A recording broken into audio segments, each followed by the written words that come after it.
Hi, I'm Tom Casper, the editor of American Woodworker magazine. Today, I'd like to talk to you about the Enigma cube, a fun, really fun little project to make. It doesn't do anything other than offer a lot of enjoyment. It's a cube. This one's made from spalted maple. It's hollow. You can tell that as soon as you pick it up. It's also a puzzle because as soon as you tell somebody that you can open it up, they start to fiddle with it, figure out, well, what moves on it? How do you get it apart? And until you tell them the secret, they probably won't figure it out. But all you have to do to open it is to be able to read wood grain. Grab two sides, the right ones, pull it right apart like this. So I'm going to be talking to you about how to make these two halves of the cube very precise cuts on the table saw. It's all table saw work, fairly easy, a little persnickety. Let's get to it. Before we cut anything, let me talk to you a little bit about the material you use for making the cube.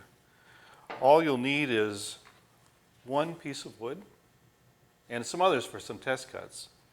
It should be somewhere between 2 and 3 inches wide, 1/8 to 1/4 inch thick, and very, very straight.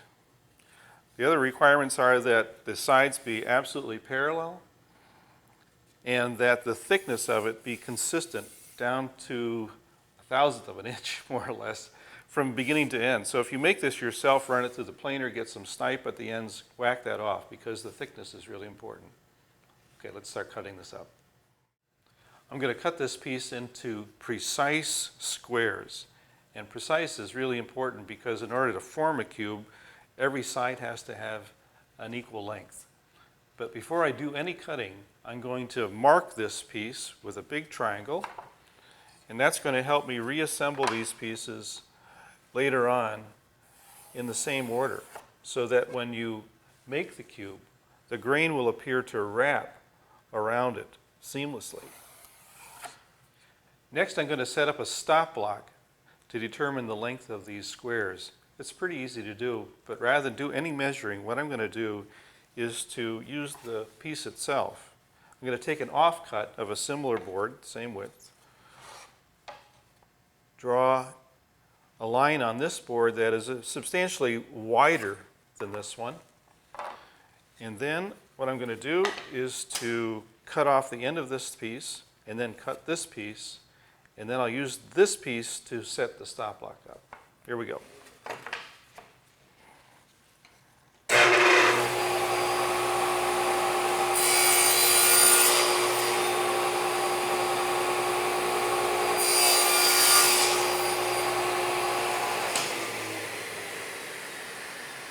I'll take this piece out, and after the saw blade stops, move the sled forward, place this piece right next to the blade.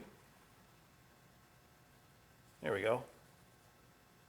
That's the exact width of the work, of course.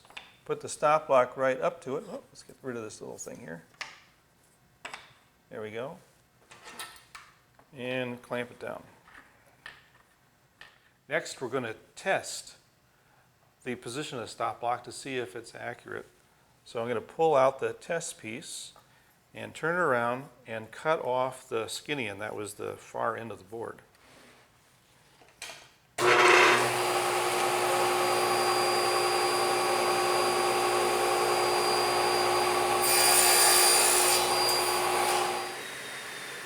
Okay, and to test its length, I'm going to place it right on top of the board itself, turn it around at right angles, and feel with my finger whether it's the same or not. And when it is, and this is darn close, then you're good to go. Stop block is in the right position. That was pretty easy to do. Let's cut up the whole board into squares. And that again is pretty easy. I love using a sled for this work because it's accurate, and this guard on it keeps my, the sawdust out of my face and my fingers away from the blade.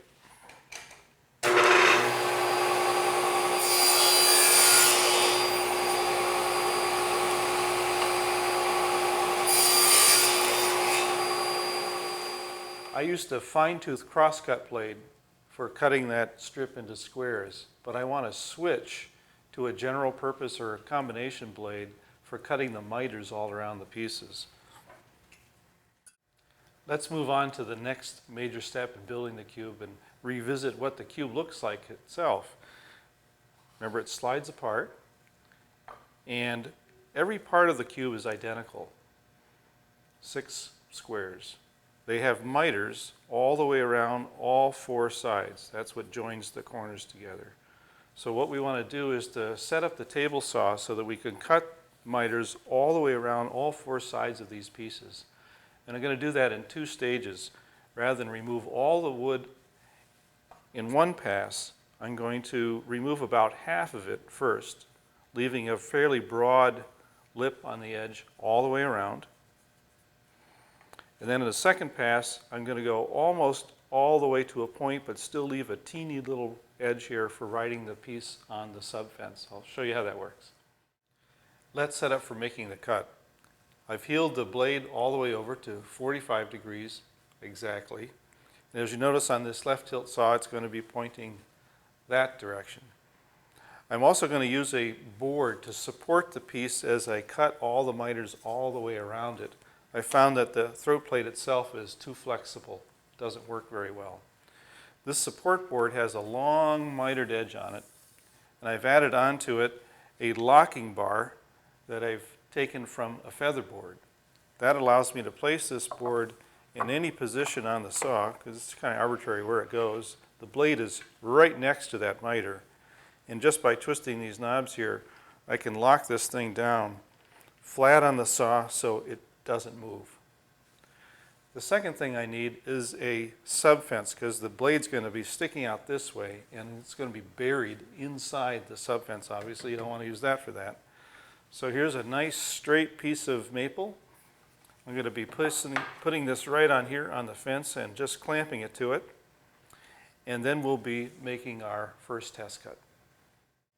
With everything in place, the support board and the subfence, the next step is to make a very important mark on the subfence itself, indicating the exact thickness of this piece. And that will help determine how to position the fence in order to cut the miter. So here's the blade sticking out a little bit. But what I'm going to do is retract it down, out of the way, slide the fence over to the support board, place a piece right about where it's going to be cut, and just draw a line right above it.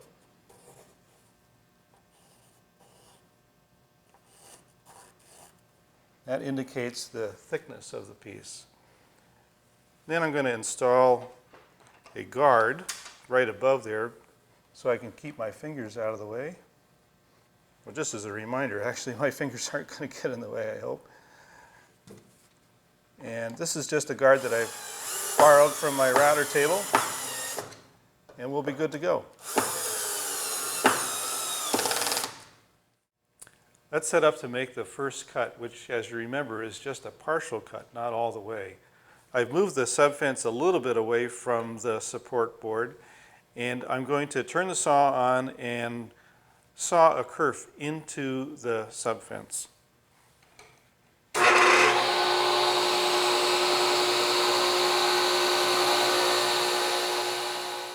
Two important things to note here. One is that the slot that I've made the kerf is substantially below the pencil line. And secondly, there's not that much of the blade exposed. I don't want any more blade exposed than I have to. Let's make the first pass.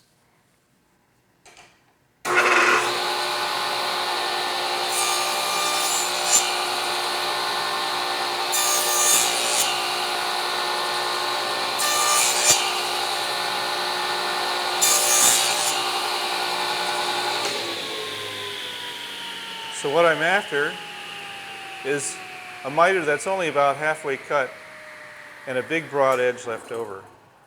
The whole strategy here is to take off a little bit at a time until you get exactly to the point you want to be, which is leaving just a small little smidgen of a broad edge left. Now I'm going to move the fence to make the next cut. As I said earlier, you want to gradually creep up on this, because the last thing you want to do is to cut too much off of. And that would mean cutting on the line that we've drawn on the sub-fence or above it. And for safety's sake, and also for the sake of making an accurate cut, you just don't want to go there. So to move the fence, first you have to lower the blade a little bit since it's buried inside the fence, just to get it out of there. And then just give it a nudge of about, no more than a 32nd of an inch. So I'm just going to kick it a little bit. I don't think I'm there yet, but this is what we're going to test. Lock it down, and then raise the blade up and make a new kerf into the sub-fence. This saw has a scale on the left side of the fence here, which makes it awfully easy for me to tell exactly where this thing is positioned. If your saw doesn't have that, it would be smart to either use pencil lines drawn on a piece of tape on your table saw or a board with some playing cards placed next to it, or just some way to know exactly where you are. Let's make this second cut into the sub-fence and see if we're still below the line.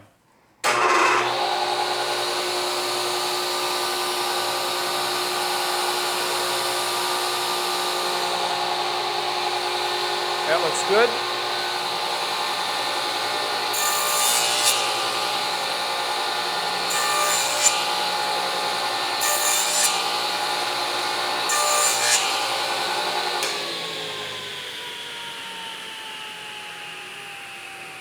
That took off a little more. We want to keep repeating this process until this little narrow edge here gets to be just a sliver. 32nd of an inch would be a little too much, 64th, something like that, as thin as you can get it. Now, the reason that we don't want to cut all the way to a knife edge is that because there's a slot in the sub-fence, if you cut a knife edge, it will dive into that kerf in the sub-fence, and the piece will twist, it'll start burning, and your hand will feel like it's getting yanked by the workpiece. It's just bad all around. How do I know that? Well, yeah, it did happen to me. And I still have all my fingers, so it's not horribly dangerous. You just don't want it to go there. So again, as I say, best to make a whole bunch of little trowel cuts. And sure as heck, you're probably going to cut too far in trying to achieve that 64th of an inch. If you do, it's okay. You can recover from this pretty easily. You don't have to make a new sub-fence. What you do is to remove this from the table saw, joint off or saw off about a 16th of an inch from the bottom edge. That lowers the kerf that you made in it, and just start all over again. Okay, well, we're getting closer to the end of this not too involved project. The next step is to tape these pieces together, those squares, so that we can glue it all up into a cube. We're going to do the whole cube all at one time, and that locks everything into the right place. The first thing is to take the pieces that you've cut, rearrange them back in the order of the original board using the triangle that we've drawn on here. And although I've made a pretty elaborate setup for this to help me orient the pieces, all you really need is a flat surface to work on and a straight edge that doesn't move when you push something against it. So just pushing the pieces together like this, butting them right up. We can see that the cuts that we made initially were just right on the money because there's no gap whatsoever between them. And we're going to put some pieces across the joints this way.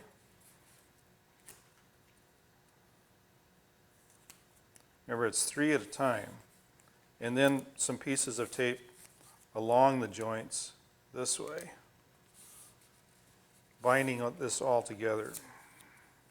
And even though there's a little bit of a flat spot left on the edge of all these pieces, we can still take this assembly, pick it up, and fold it into that U shape that we want to get to. And this actually stretches the tape a little bit and brings the joints even tighter.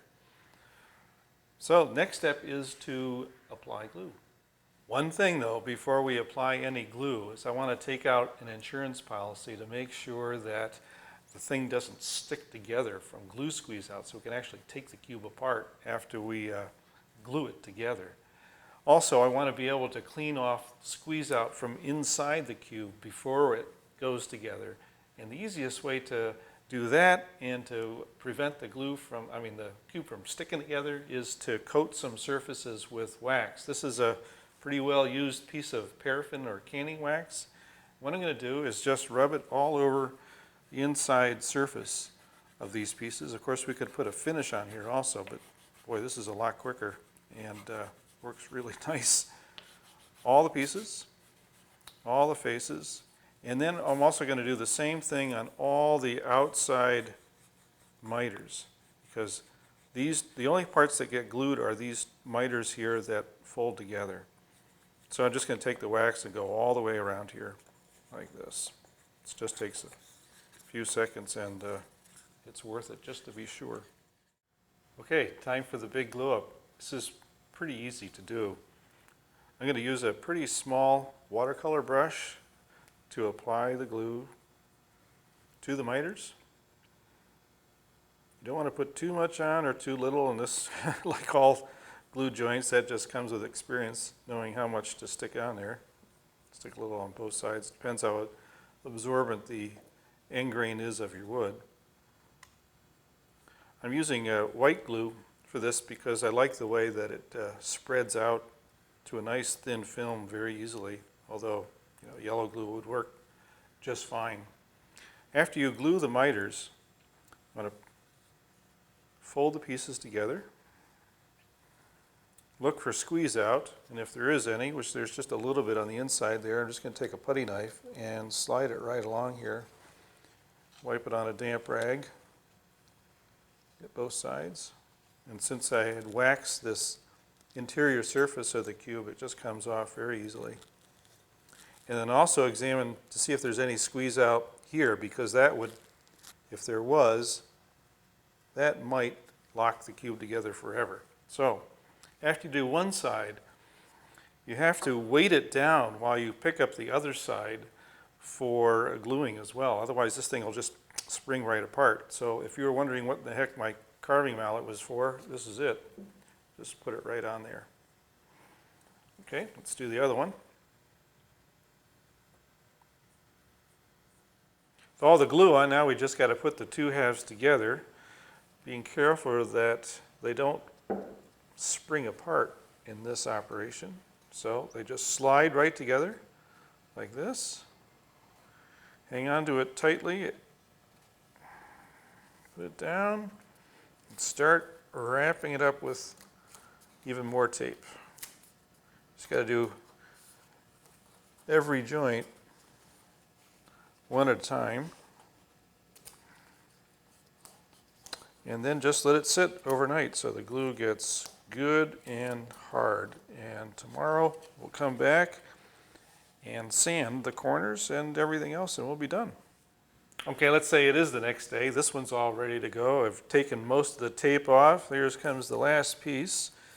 And let's just hope that we can actually pull this thing apart. There you go, two halves. So now we got a little sanding to do. Two things. One is I'm going to sand all the faces of this, get the pencil marks off and smooth it. But also I have to round over all the corners, and I say have to because there's just a little bit of square edge left, of course, from the way we sawed it, and that means there's a little V-like indentation here. But since they're miters, we can round that over pretty easily with sandpaper. So just take a little block like this, make the smallest of round overs, or a huge one if you want to. Just go all the way around all the corners. And then when you're done with that, we can just put it on here and sand the face of it like this, all 6 sides. And when you're done, you're going to have an enigmatic, an Enigma cube that will be a lot of fun to play with. So enjoy.